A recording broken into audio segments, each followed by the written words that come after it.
Hey, Mr. B. Hey, Ian, good to see you. Nice to see you. Welcome to Fort Cumberland. As you can see, our wonderful spot, 18th century fort. Yeah. And the sun's come out for us as well, isn't it Well, awesome? I always bring the sun, you know, it's like the Caribbean inside Absolutely, me. So. awesome. This is great. Well, no, it's, as I said, 24-acre site, 84 of these casemates that we're about to go into. Yeah. Superb place to have a distillery. One of our red lines was always, we're in Portsmouth, Yeah, place is full of historic buildings. Of course, yeah. If you're going to have a distillery, you put it in a historic building, don't you? Makes sense. How long have you actually been here? 2018, we had this and this casemate, just the two.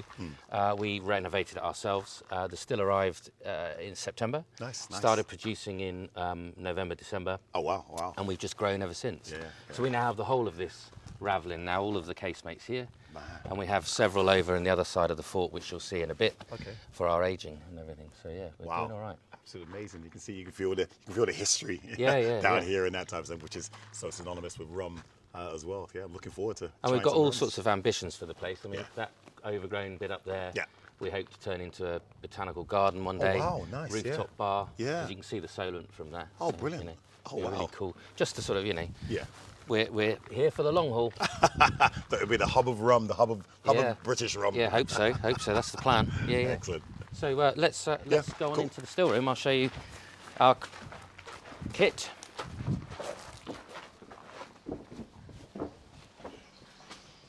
Ooh, look at that little baby. Ooh. This is Sophie Wu. Sophie Wu. Yeah, Sophie Wu. She's our 500-litre pot still. Nice. Oh man, look at that. So it's oil, Yeah. so jacket, Yeah. electric immersion heaters. Okay.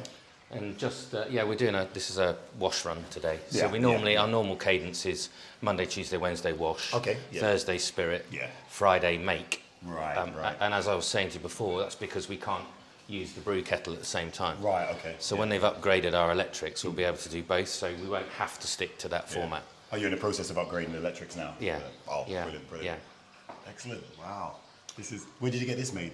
It's Chinese. Oh, right, okay. So yeah, Oh, from that's Dai. lame. Sophie Wu was the lady who looked after us, and it wasn't that simple. It was because I've always been really, really sort of aware of fat, balding British businessmen that disregard time zones. Yeah. And I found myself communicating with her, sending her an email, and I said, "Shit, it must be 3 o'clock in the morning. Yeah. What's she doing answering?"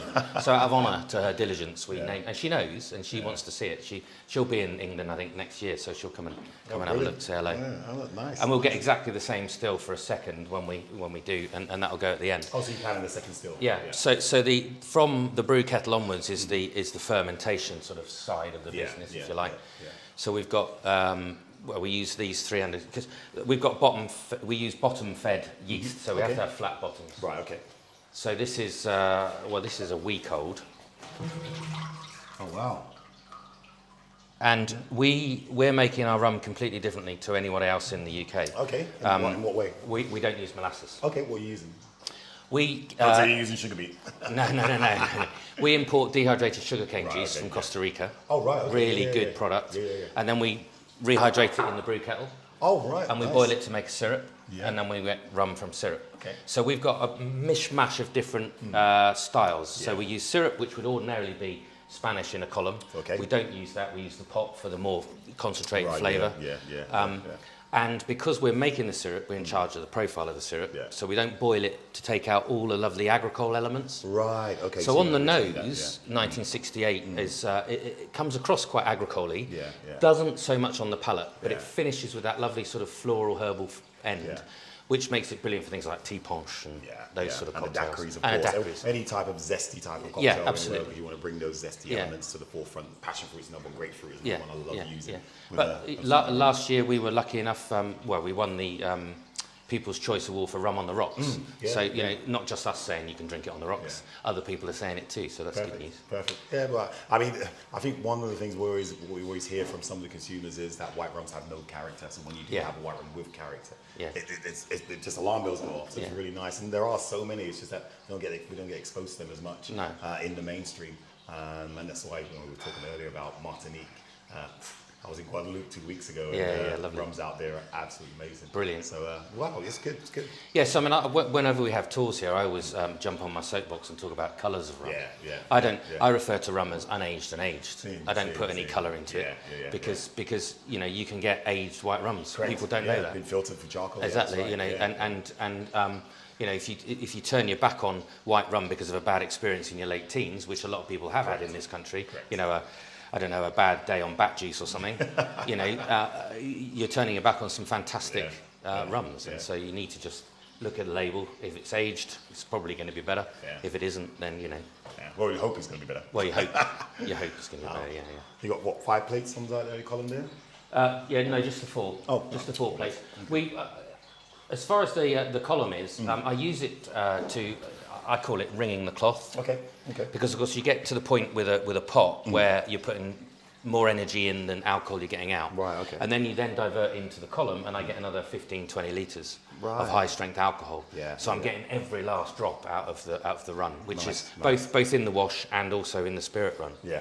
So we've got our yields really, really down to a T now. We get a really good yield. Oh wow, okay. Because our sugar wine is about 14, 16% by the time it's done.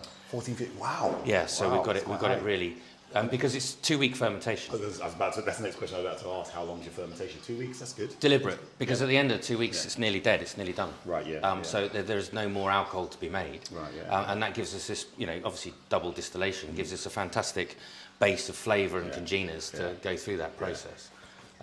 In the future, will you consider doing some open air fermentation so you have that Portsmouth vibe? Yeah, no, yeast absolutely. And bacteria. To be honest with you, that's a good question actually, because obviously there's a lot of people don't know that you know you do open air distillation with rum, okay? Because it's so robust. Yeah.